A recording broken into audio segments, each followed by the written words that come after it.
જય શ્રી કૃષ્ણ. સવારના વાગી ગયા હતા 5 અને આપણે તો જાગી ગયા હતા વહેલા અને ફટાફટ ટિફિન બનાવી નાખ્યું હતું.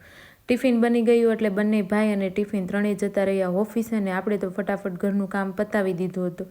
ઘરનું કામ પતી ગયું એટલે થઈ ગયા હતા બપોર. પપ્પા કે ચાલો આપણે બેસી જઈએ જમવા, એટલે હું અને પપ્પા બંને બેસી ગયા હતા જમવા અને પછી પહોંચી ગઈ હતી ક્લાયન્ટના ઘરે.